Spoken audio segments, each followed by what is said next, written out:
What's going on, Bears fans? This is Tommy, one half of the Angry Bears Fan podcast, bringing you a question and an answer, at least for me, is should the Bears trade Jaylon Johnson this offseason?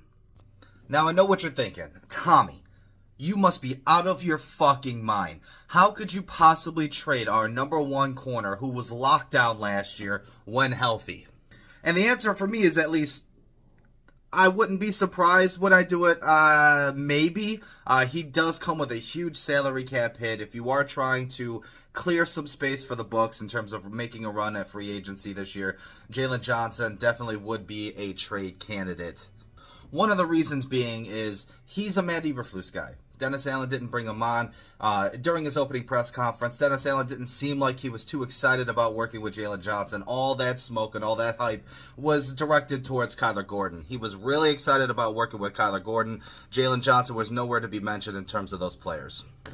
Also, it is very difficult to come back from a soft tissue injury that Jaylon Johnson had. Yeah, it was a groin that started off as a groin. He had that core muscle surgery. And we've seen it with other players in the league, especially at that position. Just take a look at our neighbors in the north with Jair Alexander. They signed him to this big contract. He was still good for a couple years, got hurt, and he was never the same after that injury.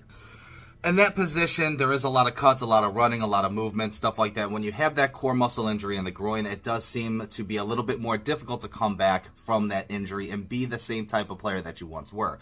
Look, Jaylon Johnson was a lockdown corner last year when healthy. Maybe with a full offseason to work out and, get his stuff back together, maybe he does come back next year and regain that number one corner spot. But let's all be honest. When he was on the field this year, he was a liability. He was bad. He made some plays here and there, but he was not the same Jaylon Johnson. And you can chalk that up to, scheme fit, or you could chalk that up to injury. But the fact of the matter is if he's not a scheme fit for this team and the type of defense that Dennis Allen wants to play, then he's going to have to be moved.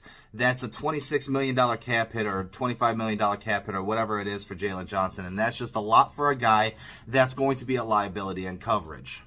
And if you're on the train of, hey, let's bring back Nahshon Wright, Nahshon Wright's going to be $16 million a year. That's his projected cap contract to be signed. It's a $16 million a year contract. You can't have that and sign, Trey Hendrickson in the offseason like a lot of Bears fans want to do. And you can't have Jaylon Johnson's $25 million cap hit along with Montez Sweat's $25 million cap hit.